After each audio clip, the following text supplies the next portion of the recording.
Welcome back to The Road Chose Me. Here we are, freedom. Restrictions are just starting to get lifted here in British Columbia in Canada, and so I've taken the first opportunity I can, and right now I'm driving up into the mountains to a very old favourite destination of mine. This is super exciting because this is where it all started for me. This place that I'm going to right now, this was actually one of the first places I ever drove my little Jeep that I ended up driving to Argentina. So this is where I came to test out my gear. This is where I came to figure out what did I actually need to go overlanding. And if that's something you've wondered about, what do you need and how can you work up towards a trip like Alaska to Argentina, then stick around because that's what I'm going to talk about today. And I'll walk you through the steps and help guide you towards what you need to go out on such a huge expedition. And in the meantime, we'll watch out for fallen trees. So stick around. One of the questions I see posted online all the time is, what do I actually need to get into overlanding? And my answer is a lot different than most people's. I'm going to say, forget about all of that stuff behind me. You don't need any of that to be an overlander or to get into overlanding. What you really need is some sort of reason or some sort of desire to actually get out into the wilderness like this and spend time out here. And for me, my reason was hiking, and there's another reason a little bit further down the road that I'll show you later. But, you know, for you, it might be fishing, it might be stargazing, maybe you just want to come out here and read a book and sit by the campfire. Whatever your reason is, I would say that's the most important thing.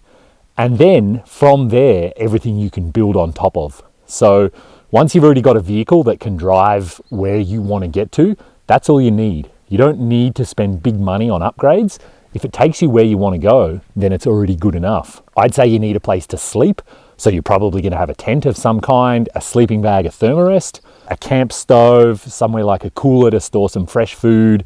Things like that, I'd say core camping equipment is what you're going to rely on and what you're going to use a lot. But everything on top of that is just gravy and is just luxury. My advice to everyone who's getting into this is don't look at vehicle builds online or, you know, at an overland show and think that that is required to be an overlander and that you have to have all of those things like a checklist. Forget about that. Don't go out and buy a fridge just because, you know, you have to have a fridge to be an overlander. I think that's nonsense. My advice is to get out camping and go and do what you love, how you love to do it. And as time goes on, if you really find you really want to have a fridge and a fridge is going to bring you more enjoyment, then yeah, add a fridge later. But don't start out by buying one. They're really expensive, and that's a lot of gas in the tank that you could be out here doing what I'm doing right now if you hadn't spent that money on a fridge. So that goes for everything on the vehicle and all the accessories. Get out there, do what you love doing, and see what you actually want and what works for you. And I know some people, in fact, who started driving the Pan American, they had a fridge and they got rid of it part way because they just weren't using it and they realized it was a waste of space. It was annoying to have to maintain their batteries. So they said, well, we don't even want a fridge. We love eating street food, so we'll do that instead. So that goes for every piece of kit. Figure out what works for you and what you need. People also ask all the time, how do I build up to some sort of long expedition like the Pan American or like going up to Alaska? My advice is start going out on the weekends, start doing what you love, skip out on a Friday afternoon whenever you can, come back late Sunday or even Monday morning. Find a way to get out there and do it as often as you can. For me, the destination at the end of this road is my reason to want to explore back roads and to want to get out in the wilderness and to camp and to see beautiful places. And so my advice is do that for you. Get out on the weekends, try and skimp out the odd long weekend when you can, maybe take a week off work and go a bit further afield, and you're slowly going to build up all of your skills and you're slowly going to build up your equipment and see what you need and what's actually necessary. And then you'll be ready when the time comes after you've saved up money and you've planned and you've prepared, you'll be ready to take a big leap and do a big trip like Alaska or maybe down into Central America. So it really is, you know, start with small steps, start with practice, start with experience. And that was the best way to do it, I found, because then when I did finally take that leap and go to Alaska, my vehicle and my equipment and the way that I like to function was all automatic for me. It was all already, I was confident, I was capable, and so I could do all of those things. They weren't sort of an effort, and so I got to enjoy my time in Alaska. And then same goes when I got down into Mexico. I had to learn Spanish, and it was kind of overwhelming, all of the new culture and everything. But my whole vehicle and equipment and camping setup, that was all on autopilot by then. I'd been living out of that vehicle for months and months. So that was a fantastic way to just slowly build up. And I think then too, the trip isn't as overwhelming, and it isn't suddenly like, wow, this is going to be extremely hard. And there's all these gadgets and systems that I don't really know how to take care of.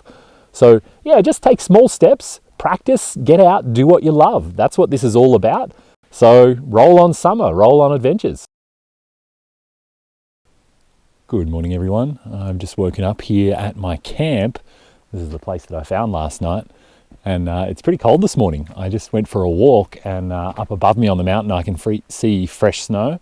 So it snowed not too far above me, and I've got coffee on the boil, and I just went for a walk up the road here behind me. I just wanted to warm up a little bit. Blue sky's starting to come out, and check out what I found on the road. So it rained pretty good last night while I was asleep. I kept waking up to the sound of it, and these tracks look pretty fresh in the mud to me. So I would say this guy is around here somewhere, and it's kind of crazy. I haven't seen a bear actually since I got back from Africa. So I'll keep my eyes peeled for that guy. In the meantime, it's coffee time. So things have changed quite a lot since I was here last time. There's actually been a landslide back in here, and so I had to park the Jeep and I've just hiked in.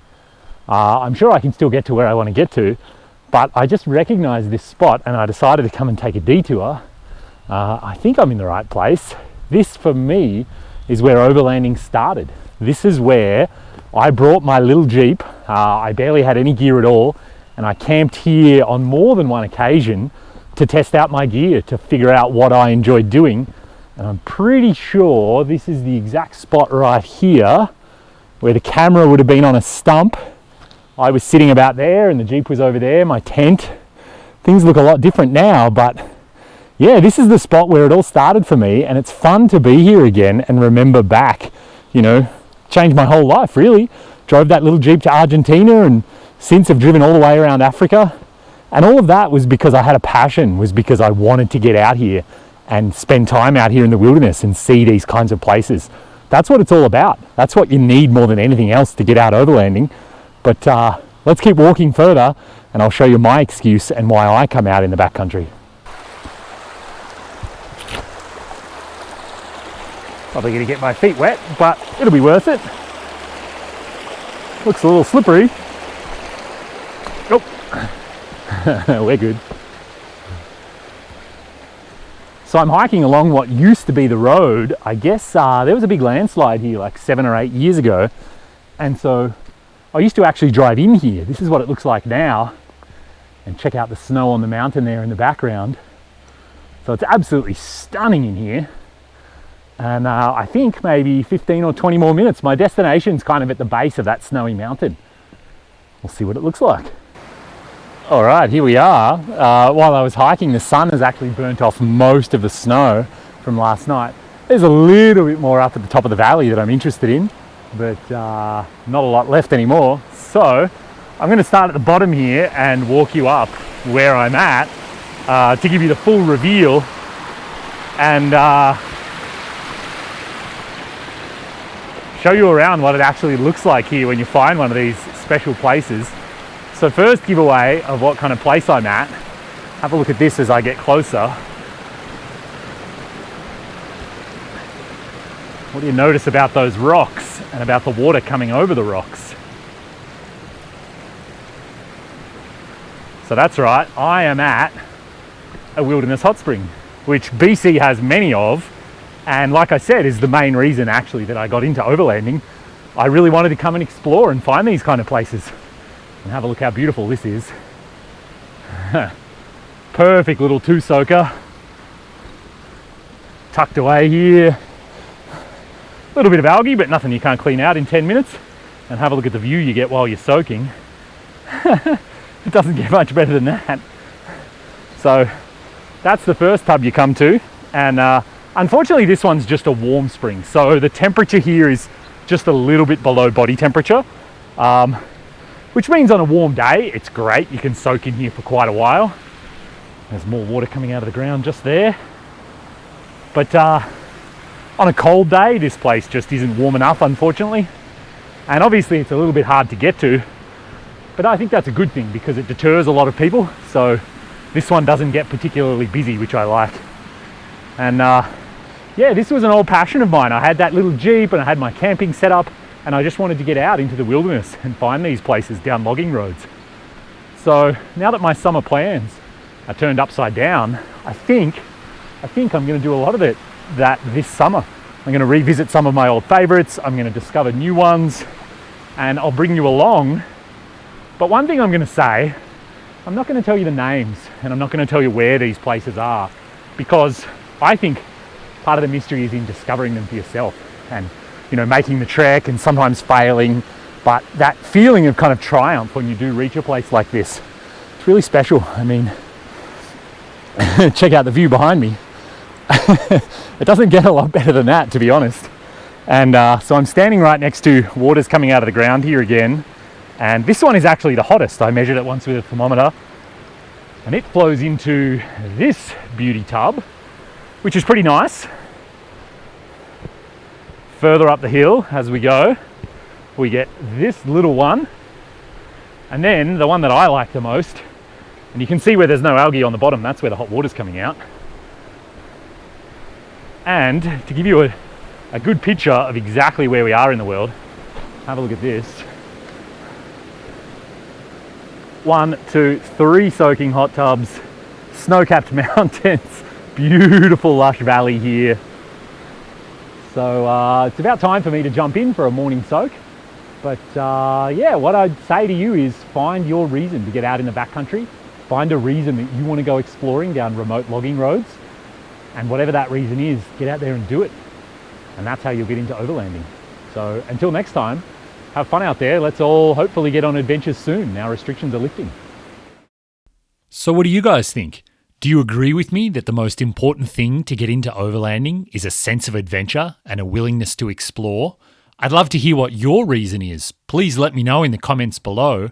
And if you've enjoyed this video, please give it a thumbs up and hit that subscribe button if you want to see more videos where I teach you how to get out and live your own adventures. I'm going to get into lots of big, heavy topics soon, like vehicle modifications, budgeting, how to save money, all the kind of stuff people really want to know about is coming up right here on The Road Chose Me.